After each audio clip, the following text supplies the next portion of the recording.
everyone, it's Danny here from Angel Handmade Papercraft. Today I am working with Whimsy stamps. This is one of their digital stamps. This is cinnamon and a pumpkin. Absolutely gorgeous stamp, perfect for Thanksgiving, or for those of you who don't celebrate Thanksgiving, you could use it for Halloween just as a thank you card, or you could use it as just a friendship card. That's what I thought.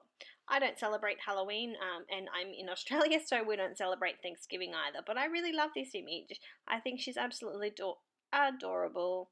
I've got the image printed onto some espresso blending card using my Brother laser printer, and I'm colouring her up using Copic markers. So I decided on the pattern papers that I wanted to use first. I know, shock horror, but today I did. I decided to pull out the pinks and the browns, the Kraft kind of colours.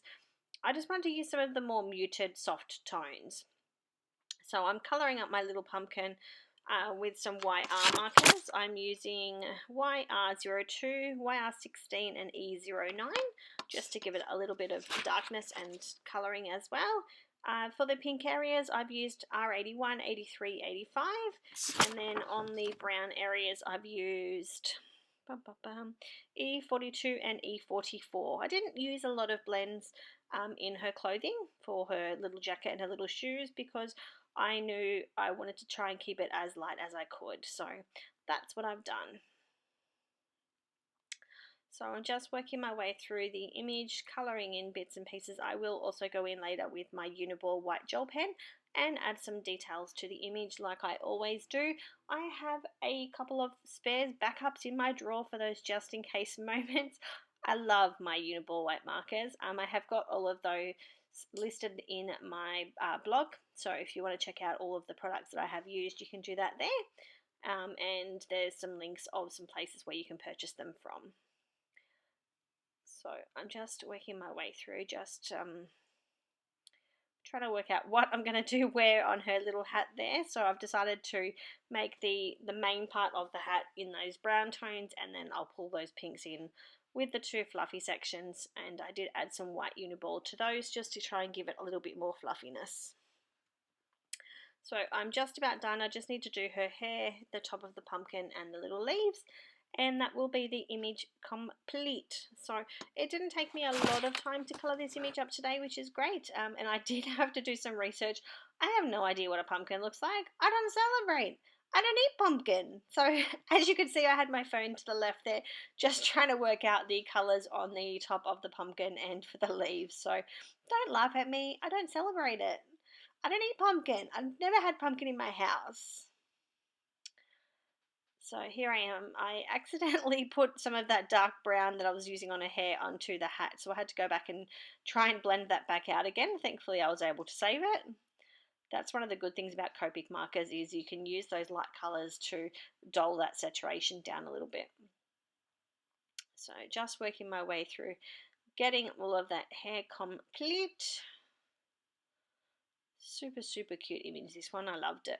I did end up fussy cutting her out as well, so I've used my Cutter Bee scissors to fussy cut her out. Sorry, I missed the colouring of the leaves on the video. Alright, so here I am quickly in the background cutting the image out. I didn't realise that I was off screen most of it, so I have super, super sped it up so you don't have to watch me off screen.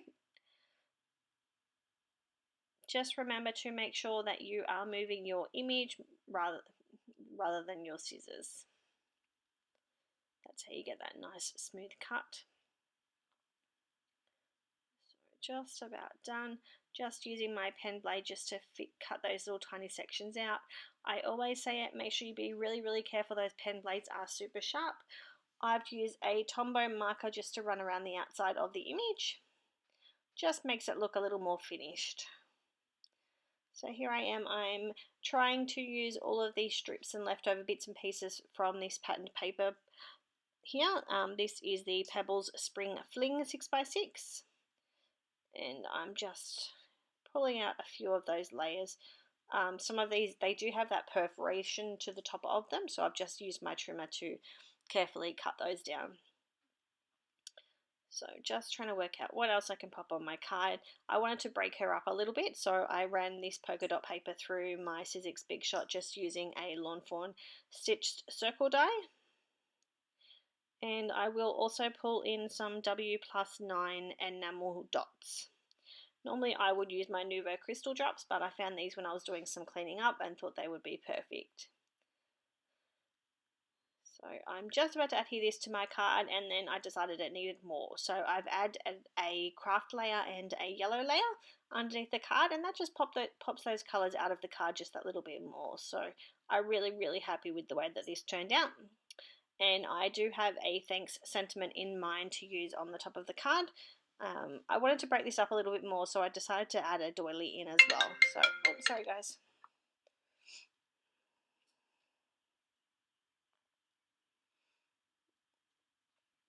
That was my alarm to go and pick up my son from school, but it's still school holidays. Last day of school holidays, I just haven't turned the alarm off, so I do apologise.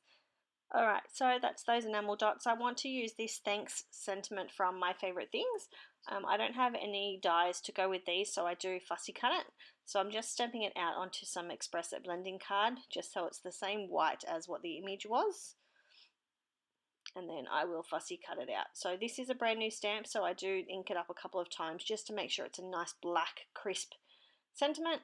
And then I'm here trying to work out what I'm going to do, and then I decide that I'm going to fussy cut it. So again, just using my Cutter Bee scissors, moving that sentiment around as I am cutting.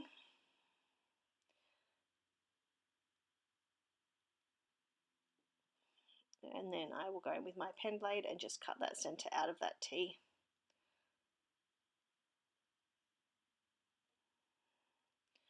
Giving it a quick tidy up, and then I can adhere it to that top left of that card. Just using some Tombow Mono Multi, and that's the front of the card just about complete. Just going in now with my Uni-Ball white gel pen to add all of that detail in. And then I'll just add some patterned paper to the inside of the card, and that will be complete. So I really love the way this card turned out. I thank you all for watching, and I hope to see you again in a couple of days. Thanks, bye.